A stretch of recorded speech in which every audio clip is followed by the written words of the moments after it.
Adverb class. Adverb class को हिंदी में कहते हैं क्रिया विशेषण उपवाक्य।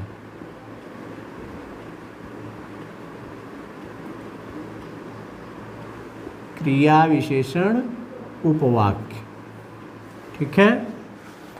अब क्रिया विशेषण उपवाक्य होते क्या हैं? तो ऐसे क्लासेस जो एडवर्ब का काम करें।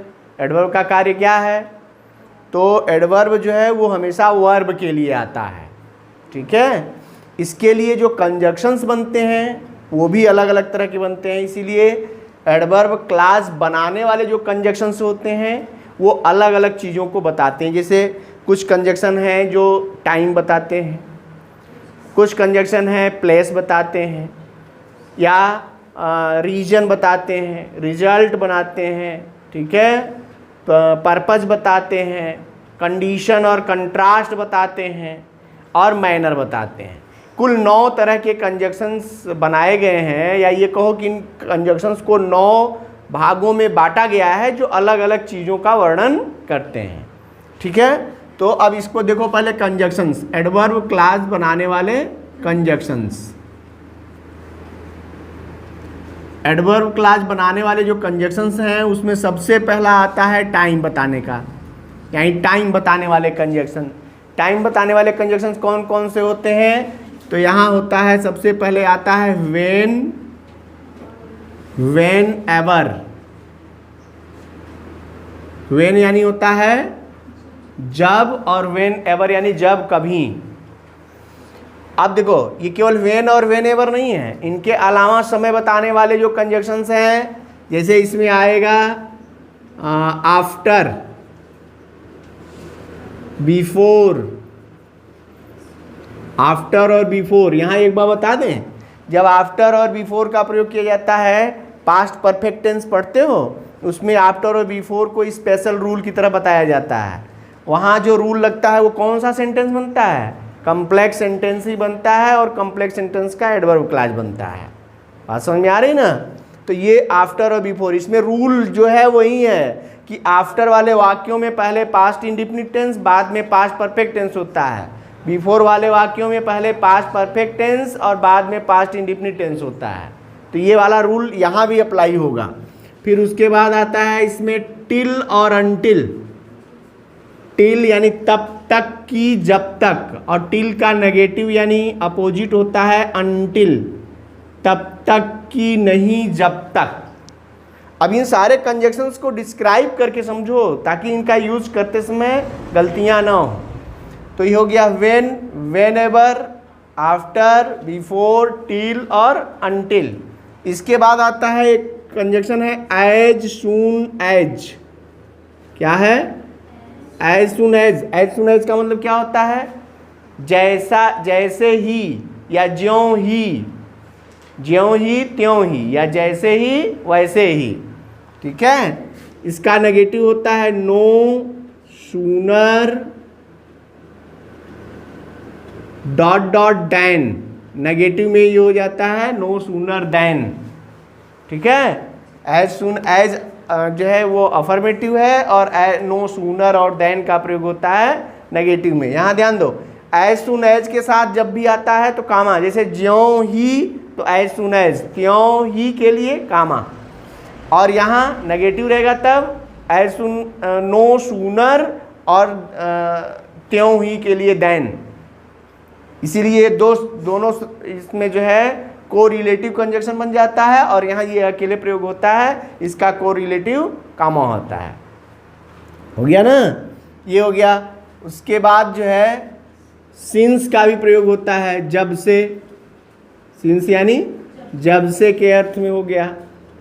और when, whenever, after, before, till, until, as soon as, no sooner then, ये सब जो है आया करते हैं, ठीक है। इसके अलावा और भी कंजक्शन समय बताने वाले जो एडवर्ब का कार्य करेंगे उन्हें इसमें लेंगे। इसके अलावा ETC डाल सकते हो, इत्यादि।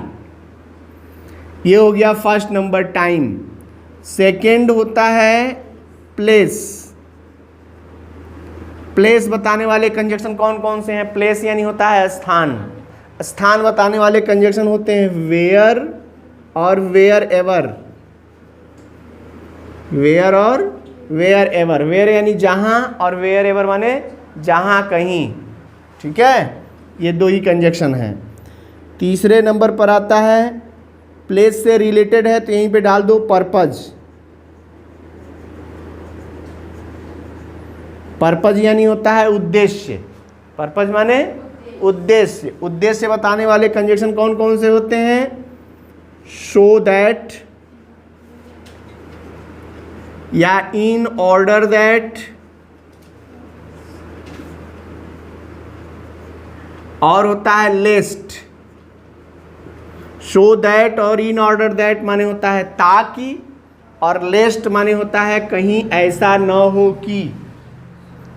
इसमें ध्यान देना क्या है कि जब शो दैट और इन ऑर्डर दैट कंजक्शन के रूप में आते हैं तो इसके बाद का जो क्लास बनता है उसमें मे या माइट का प्रयोग किया जाता है, और लेस्ट का जब प्रयोग किया गया हो कंजक्शन के रूप में तो बाद वाले वाक्य में शुड का प्रयोग किया जाता है।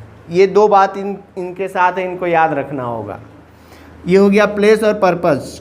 चौथे नंबर पर आता है, यहाँ पर ले लीजिए कंडीशन। कंडीशन यानी होता है शर्त प्रकट करना।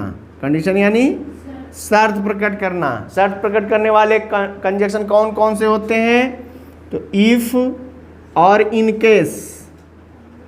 इफ और इन केस, इनका मतलब होता है यदि, और यदि के साथ जैसे कोई सेंटेंस हुआ जिसमें यदि आया है और तो उसके साथ तो जरूर होता है। जैसे यदि तुम यहाँ आओगे तो मैं तुम्हें पढ़ाऊंगा, तो आया ना। तो यदि के लिए इफ और तो के लिए कामा का प्रयोग किया जाएगा, या इन केस और कॉमा का प्रयोग किया जाएगा। ये ध्यान देना है। उसके बाद इनका नेगेटिव बनाना होता है इफ, इन केस, अनलेस का प्रयोग किया जाता है। अनलेस यानी if plus not equal to unless, यानी जब ये कंडीशनल सेंटेंस नेगेटिव में होता है तो ये क्या हो जाएगा? अनलेस का प्रयोग किया जाएगा। इसी तरह कंडीशन हो गया। फिर पांचवें नंबर पर होता है कंट्रास्ट। कंट्रास्ट यानी होता है विरोध। विरोध बताने वाले कंजक्शन होते हैं दो और आल्दो। दो और आल्दो, इनके साथ जो है दो, आल्दो, इवन इफ का भी प्रयोग किया जाता है। ठीक है, दो यानी यद्यपि, आल्दो का मतलब भी यद्यपि होता है। यहाँ पर दो रूल होता है। दो और आल्दो के साथ आप यट भी लगा सकते हैं, जैसे यद्यपि और फिर भी। तो यद्यपि के लिए आल्दो और फिर भी के लिए यट का प्रयोग किया जाता है। यदि आप चाहें तो इनके साथ यट लगा सकते हैं, नहीं लगाना है तो यट के स्थान पर कॉमा का प्रयोग कर दिया जाता है। ठीक ना। तो ये हो गया दो, आल्दो, इवन इफ। ये आपका कंट्रास्ट हो गया, कंडीशन और कंट्रास्ट। अब देखो इसी में नोट कर लो, हो जाएगा कंपैरिजन। कंपैरिजन यानी होता है तुलना। कंपैरिजन यानी तुलना। तुलना बताने वाले कंजक्शन, जैसे तुलना में पॉजिटिव डिग्री में होता है शो डॉट डॉट एज, और या एज डॉट डॉट एज भी होता है, या देन का भी प्रयोग होता है। अब इनको देखो, डिग्री पढ़े हो, डिग्री जो होती है positive degree, comparative degree, superlative degree. तो पॉजिटिव डिग्री में as, so dot dot as और एज डॉट डॉट एज का प्रयोग होता है। शो यानी इतना, एज यानी उतना, इतना उतना। एज और एज का मतलब भी होता है इतना उतना, या उतना जितना, वह इतना लंबा है जितना कि तुम। तो एक के लिए शो, दूसरे के लिए एज का प्रयोग करते हैं। और मान लो किसी को अधिक बनाया गया हो, जैसे वह तुमसे अधिक बुद्धिमान है या तुम्हारी अपेक्षा अधिक बुद्धिमान है, तो वहाँ देन का प्रयोग होता है। तो ये देन जो होता है वो कंपैरेटिव डिग्री बताता है, और एज या सो एज ये पॉजिटिव डिग्री बनाते हैं। ठीक है, ये देखो 6 तरह के कंजक्शन हो गए यहाँ। एक हो गया टाइम वाला, फिर प्लेस वाला, पर्पस, कंडीशन, कंट्रास्ट और कंपैरिजन। अब आगे देखते हैं कंडीशन, कंट्रास्ट, कंपैरिजन, 3 हो गए इसके। आइए रीजन और रिजल्ट, मिटा दूं इसको।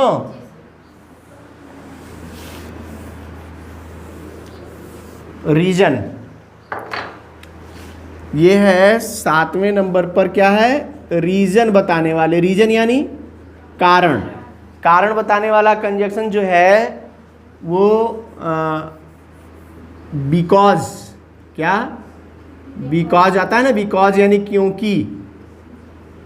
सिंस का भी प्रयोग होता है, चूंकि होता है ना, तो ये बिकॉज, सिंस और एज का भी प्रयोग होता है। एज यानी जैसा कि, ठीक है।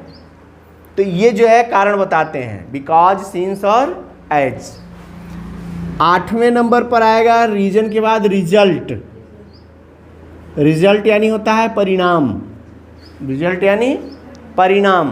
परिणाम के लिए कंजक्शन होता है शो डॉट डॉट डैट। एक ही कंजक्शन होता है लेकिन दोनों साथ में प्रयोग होते हैं ये, यानी साथ में नहीं, अलग अलग हैं। देखो एक कंजक्शन यहाँ शो डॉट डॉट दैट है और एक कंजक्शन शो दैट है, ये दोनों साथ रहते हैं, इसका मतलब ताकि होता है। और शो डॉट डॉट दैट का मतलब होता है इतना कि, ठीक है। इसे बनता ना, वह इतना मोटा है कि वह चल नहीं सकता है, तो इतना मोटा है के लिए शो और की के लिए दैट का प्रयोग। तो इसीलिए डॉट डॉट है, यानी बीच में कुछ शब्द आते हैं उसके बाद दैट से जोड़ा जाता है। मुख्य कंजक्शन यही होता है, जो क्लास बनाने वाला कंजक्शन है वो यही होता है, ठीक है। तो ये हो गया शो दैट। और 9वें नंबर पर आएगा मैनर। मैनर यानी ढंग, तौर तरीका या ढंग बताने वाले कंजक्शन। तो ढंग बताने वाले जैसे कहते हैं ना so far as, so for as, जहाँ तक मेरा प्रश्न है, या as for as, as for as, so far as far as, ठीक है। या एज इफ माने मानो, एज इफ यानी मानो, ठीक है। इस तरह से सो फार एज फार एज, ये सब कंजक्शन क्या बताते हैं, या केवल एज का भी प्रयोग होता है। एज यानी जैसा, जैसे क्वेश्चन बनता है ना, डू एज आई से, वैसा ही करो जैसा कि मैं कहता हूँ, ठीक है। तो वहाँ एज का प्रयोग भी किया जाता है। तो ये कंजक्शंस हैं जो क्या बताते हैं, मैनर यानी किसी कार्य को करने का तरीका व्यक्त करते हैं। कितने तरह के कंजक्शन हो गए यहाँ? 9 तरह के, यानी एडवर्ब क्लास बनाने वाले कितने कंजक्शन हुए? 9 तरह के हुए। इनके सबके यूजेस हैं, ध्यान देना है। जैसे अभी मैंने टाइम वाले में ऊपर बताया था, कंजक्शन टाइम वाला मैंने मिटा दिया। उसके बाद प्लेस वाला जो है वेयर, वेयर एवर है।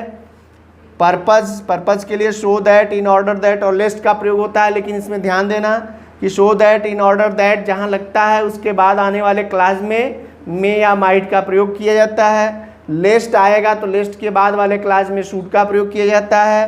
कंडीशनल सेंटेंस बनेगा, कंडीशन बताएगा तो उसमें इफ़, इन केस और अनलेस होता है। इसमें भी बहुत सारे रूल हैं। कंडीशनल सेंटेंस का एक अलग से पूरा चैप्टर ही है कि उसमें कंडीशनल सेंटेंस में यदि वाला वाक्य, दोनों वाक्य कभी भी फ्यूचर टेंस में नहीं बनते।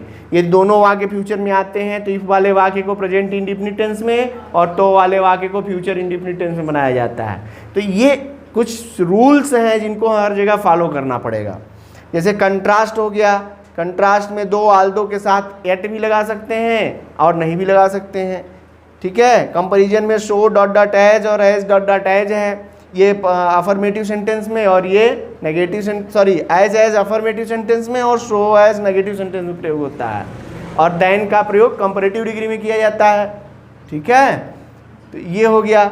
उसके बाद जो है रीजन के लिए बिकॉज, सिंस और एज का प्रयोग होता है। रिजल्ट के लिए शो डॉट डॉट दैट का प्रयोग होता है। मैनर के लिए शो फार एज और एज इफ का प्रयोग किया जाता है, ठीक ना। इसको आप याद रखिए। We reached the station full stop. The train had not. हाँ, The the train train had not had not arrived arrived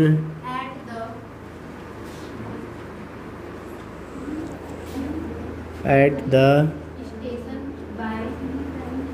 at the station by by that time. That time. अब देखो, इन दोनों सेंटेंस को देखने के बाद आपको ये समझ में आना चाहिए कि किसकी बात हो रही है। समय की बात हो रही है, प्लेस की बात हो रही है, रीजन, रिजल्ट, कंडीशन, कंट्रास्ट, 9 तरह के न हो गए। तो हमें बनाना एडवर्ब क्लास है यदि, तो हमें समझना पड़ेगा कि इन दोनों सेंटेंसेस में बात किसकी हो रही है। तो बात किसकी हो रही है? टाइम की हो रही है। इसका मतलब कंजक्शन कौन सा प्रयोग होगा? टाइम वाला। अब टाइम वाला कंजक्शन कैसे, कौन सा यूज़ करना है? तो अब इनको जब हम देखेंगे तो पता चलेगा कि we reach the station, the train had not arrived at the station by that time. तो यहाँ टाइम है दैट टाइम, उस समय तक नहीं आई थी, यानी यही जो है टाइम है। इसको हटा देंगे और इस वाले क्लास में वेन लगा दोगे तो बन जाएगा।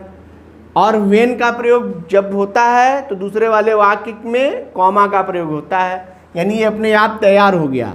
When we reach the station comma the train had not reached arrived at the station by that time को निकाल दिया मैंने। या इसको बिफोर और आफ्टर से ही बना सकते हो, ठीक है। बिफोर और आफ्टर से कैसे बना सकते हो? अब देखो, वो जो समय बताने वाले कंजक्शन है उसमें किसी को भी बैठाया जा सकता है भावानुसार। जैसे इसमें क्या है, एक पास्ट इंडिफिनिट है और एक पास्ट परफेक्ट है, और आफ्टर का प्रयोग करते हैं तो पहले पास्ट इंडिफिनिट बाद में पास्ट परफेक्ट होता है। बिफोर का प्रयोग करते हैं तो पहले पास्ट परफेक्ट हो जाएगा फिर पास्ट इंडिफिनिट हो जाएगा। यानी यहाँ पर यदि हम वेन से नहीं बनाना चाहते तो यहाँ आफ्टर लगा दोगे, काम बन गया, क्योंकि ये पहले पास्ट इंडिफिनिट में है और बाद में पास्ट परफेक्ट में है। तो ये देखो, ये बन जाएगा कि नहीं बन जाएगा? यानी we reach the station after the train had not arrived at the station. या इसको पहले ले लो, the train had not arrived at the station before we reach the station. Before को बिफोर लगाएंगे तो ये पास्ट इंडिफिनिट टेंस बाद में जाएगा, और आफ्टर लगाएंगे तो ये जो है पास्ट इंडिफिनिट टेंस पहले रहेगा। ठीक है, यही है। बोलो, और बोलना है क्या?